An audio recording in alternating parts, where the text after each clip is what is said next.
Hello everyone! My name is DemonBattler and welcome to Season 2 of Advanced Pokemon Enterprise, also known as APE. For those of you who don't know what this is, and that's probably many people because this is a bit of a niche community, but this is a bit of an offshoot draft league hosted by the Nuzlocke Forum subreddit. So, this is actually kind of fun. Basically, this is going to be a Pokemon Draft League. If you're at all familiar with the Global Battle Association, then you have a rough idea of what this is. And I'm actually a team in the Grookey division. Our three divisions here are Grookey, Thwackey, and Rillaboom. Each stage progressing being a higher tier of higher skill, which means that I am on a lower tier, but that's fine. I'm not a very good battler in general, so this is here just to have fun. So, to reveal my team, we have decided that our team is going to saddle up and rest in Miami as the Miami Overheat. And let me just say, this is a fun team. I've enjoyed drafting. So, before we get into this, now, we will have the link for the document regarding this league down in the description. However, we're going to go ahead and give up a few draft rules here, explain a few of the key details. First things first, each team is given a point draft of 115 points to draft a team of 9 to 11 Pokemon. On the draft board, each Pokemon that is listed is either banned or it has a specific point value.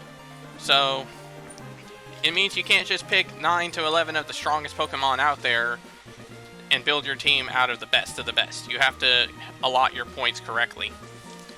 The second rule they have in place, you're only allowed to draft one Mega Pokemon.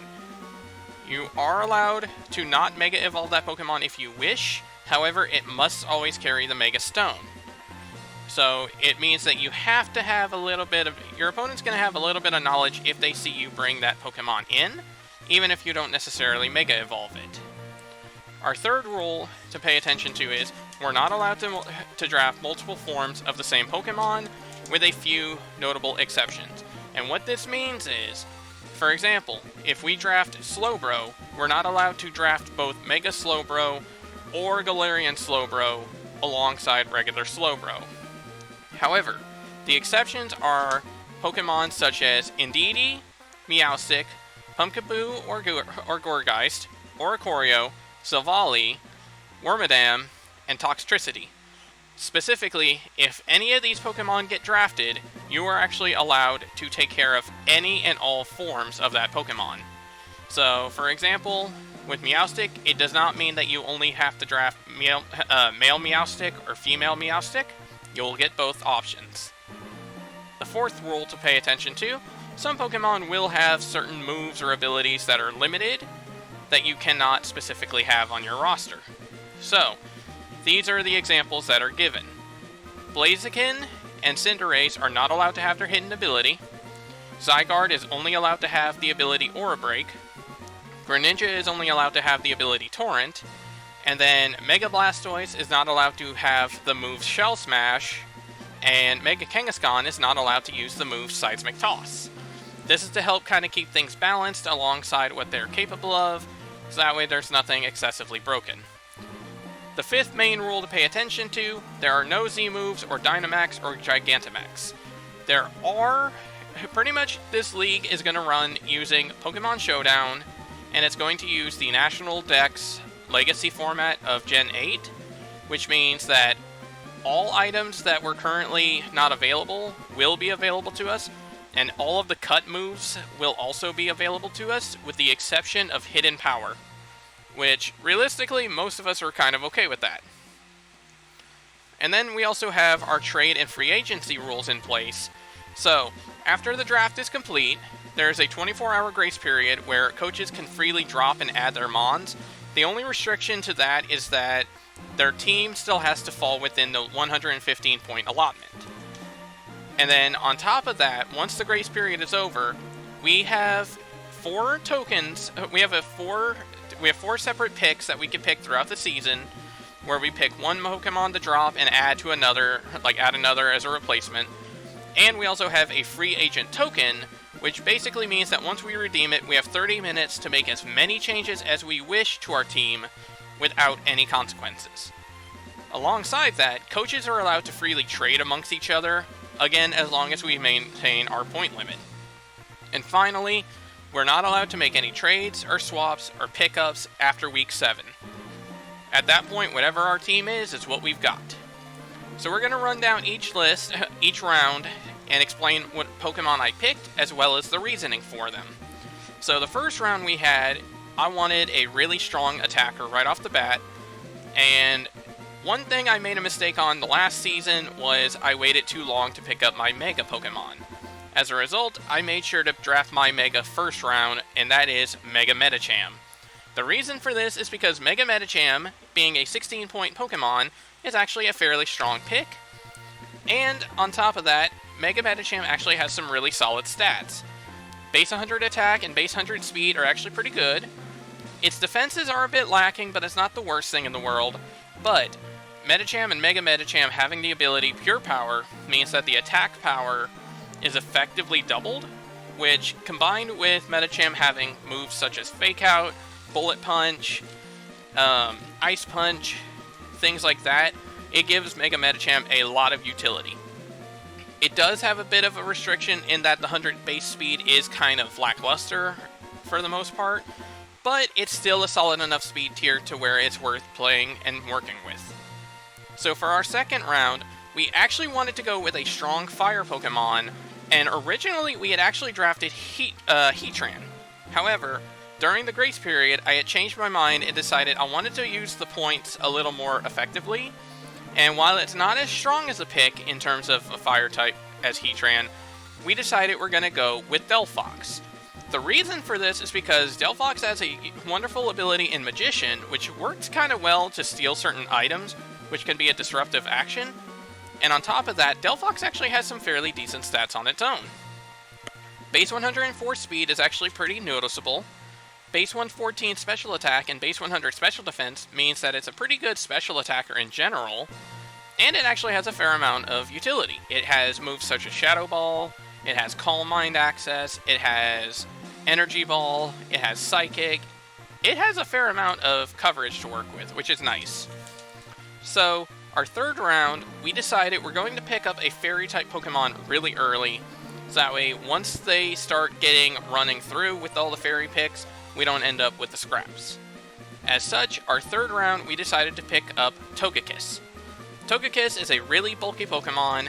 It's a really strong defender with base 95 defense, base 115 special defense, and it has access to both Calm Mind, to Roost, and it has a really solid special attack.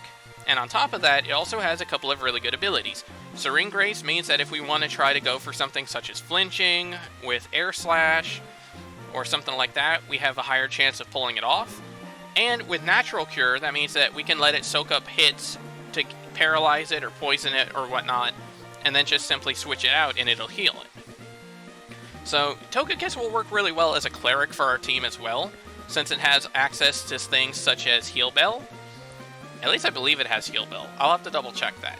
But it can also work as a really good Wish Passer. So definitely something to pay attention to and hope to make good use of later on.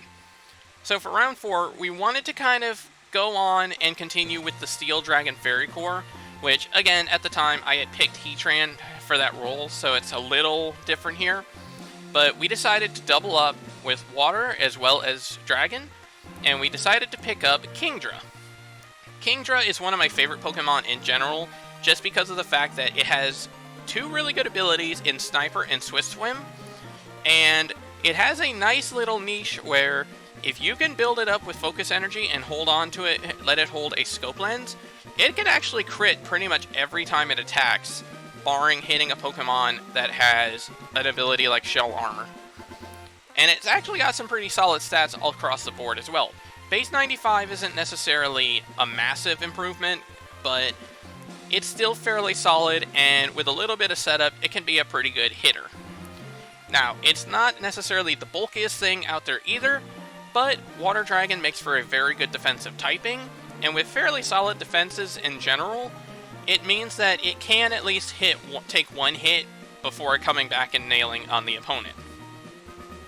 For round 5, we decided we're going to go straight into the grass Pokemon, and I wanted a really solid grass attacker, so we picked up Shaymin. Shaymin is a nice little Pokemon because it has good stats, hundreds across the board, which, again, it's not insane, but it's also really solid and bulky in general. Grass does have a lot of weaknesses, unfortunately, which is a bit of a hassle. That being said, Shaymin also has access to a fair amount of moves, and the fact that we can also use it as a strong attacker if need be, or something with Leech Seed to help set up. It's a good little Pokemon to work with, and it's not necessarily something to write grass types off with. So, with round 6, we decided we're going to go for a little more in terms of hazards. We wanted a strong special attacker again, and I wanted to have some kind of entry hazard in place. So, we actually decided to pick up Galvantula. Galvantula is one of my favorite Pokemon from Gen 5 because it has Electro Web, which is really nice. It's basically an electric type Icy Wind, and it also has Sticky Webs, which is an entry hazard that you could throw down, and when the opponent lands in it and switches in, they take 1 speed drop, which can make a huge difference, especially when our speed tiers are the way they are. On top of that, Galvantula has pretty solid speed at base 108, which can actually help it outspeed a few key Pokemon in the format. And base 97 special attack is also fairly solid. It's not necessarily groundbreaking, but it's good enough for what it needs to do. And it has a decent enough bit of coverage as well. Now for round 7, we really needed a strong Steel type, especially because we had figured out by that point that we were probably getting rid of Heatran. So, we decided we're going to go with one of my favorite Pokemon of all time, Agislash. This is one of my favorite Pokemon in general. I loved seeing this thing when X and Y was first revealed, and Agislash is very noticeable just because of how its stats line up with its ability. So, for those of you who are unaware, Agislash has an ability called Stance Change, where it's in shield form whenever it's in a basic defense stance, or it uses the move King Shield, in which case it has base 140 defenses and only base 50 attacks. However, once it goes for an offensive move, it'll switch into Blade form, at which point it changes its stats to where it has base 140 attack and special attack. Now what this means is, it can work really well as a defensive mon, as well as a really solid attacker, either physically or specially. So this gives us a fair amount of options to work with because this is a very good mixed attacker. Unfortunately, it does have a lackluster speed and HP stat of 60 each. However, that being said, it's still a strong Pokemon overall. Now, for round 8, we wanted a really fast Pokemon because by this point I had noticed that my speed tiers were a bit lacking compared to the other teams. So I wanted something that was insanely fast, something that could hit really hard, and potentially something that could pivot if need be. So with round 8, we decided we're going to go with Zeraora. And I believe this is the only Pokemon of Generation 8 that's on my roster. Unfortunately, I'm not very versed in Gen 8 in general. So yeah, unfortunately it's one of those things where it's a lot harder for me to actually work with those kind of Pokemon since I'm not very familiar with them. But Zeraora I think is a good one to work with because look at that speed. Base 143 is crazy. Now, a lot of electric types in general have a high speed, but this is definitely a lot higher than what I'm used to. And this thing can be really helpful for that. And having a solid attack and special attack well over a base 100 is pretty good as well. It is lacking a bit in defenses, but realistically speaking, this is something that can come in on a clean switch, hit pretty hard, and maybe switch out or pivot, or at the very least be able to take a solid hit in general, because 75 and 80 special defense stats is not the worst, so as long as I'm not running this thing head-on into an Earthquake, we should be fine. Now for round 9, I wanted another water type, and I kind of wanted something a little cheap, let's say, because we were running kind of low on stats, on draft points rather, so I wanted something kind of low. And I decided to pick up our friend Poliwrath here. He's not necessarily the best of anything, but he does have a bit of utility. He is a fighting type Pokemon, so that kind of helps our types a little bit as well. That means that we don't have to focus entirely on fighting with Mega Medicham. And he's actually got some pretty decent stats. Special attack and speed are a bit meh at levels at only 70s, but it has decent HP, solid attack and defense stats, and a base 90 special defense is not too bad either. So, overall, I think it's a solid pick. I definitely think it might be a little worse than some of my other picks, but it's definitely not the worst thing in the world. Now, for round 10, we wanted to pick up a decent normal type. The reason is because a lot of times a normal type can be pretty good for basic attacks and having some decent coverage if need be. So I decided to be a little cheeky and pick up our friend Chinchino. For those of you who are unaware of this Pokemon in terms of a draft league setting, you are lucky, because this thing can be an asshole. For one, it has a base 115 speed, which is actually pretty solid. It has a base 95 attack, which is also pretty good. And it has a very annoying ability in Skill Link. What that means is, anytime it uses a multi-hit move, such as Bullet Seed, or such as Tail Slap, something like that, it will always hit 5 times. So, that alone is not that bad, because a lot of the multi-hit moves are kind of weak power. However, we are allowed to have access to items such as Kingdra, which means if we really want to go the dick route, we can give Chinchino the King's Rock, and all of the multi-hit moves it has will have a 50% chance of causing the opponent to flinch, effectively. So, yeah. But even if we don't want to do that, it does have Technician, which boosts smaller power attacks, which is also pretty good. And it also has access to things like U-Turn, which lets it pivot out as well. So that's not too bad. And then for our final round, we decided to pick up... This was, again, something that we decided to do during the grace period when we swapped out Heatran. I needed a Hazard Setter, and I needed a Steel type. So, we decided to go ahead and pick up Forretress. Forretress is probably not the Pokemon I would have preferred in terms of hazards, but it was what was left over, and out of my options, that was kind of my best one. So stat line wise, it's actually kind of iffy. Base 140 defense is actually really good, and its bug steel typing means that it's only weak to fire attacks.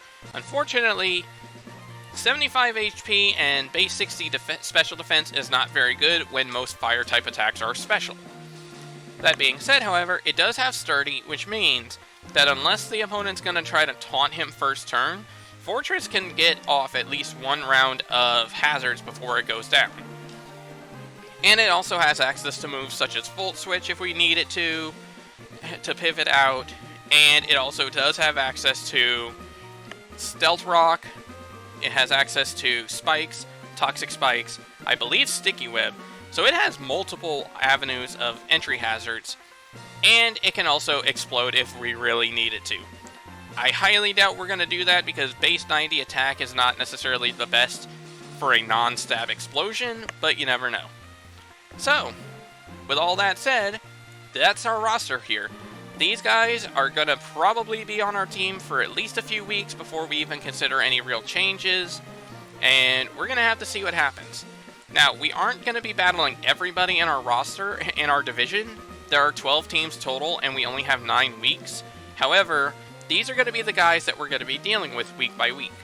Now, this doesn't necessarily show too much about them in general. However, we do have, as I said, we have the link to the document down below, and it gets updated fairly consistently as matches go on. So if you want to pay attention to how the league itself is going in general, or how any of these guys go, just go ahead and keep an eye out on that link, and it'll be interesting. So for our first week, we're going to have our upload. I'm going to try to have it uploaded, let's say we're going to say this coming Friday. It will be a bit staggered, however, this will allow us to have enough time to get everything handled that we need. And if you want to see, if you just want to pay attention to the stats, you can watch the document, so whenever the matches happen, you can catch it live that way. Or alternatively, if you want to find out my general ideas and thoughts during the match, then you could check out the videos. But with that being said, our first match is going to be against Omnic Fenrir, and we're going to have a fun match with that, trying to figure out what they've got. So, we'll see you guys then. Have a great night.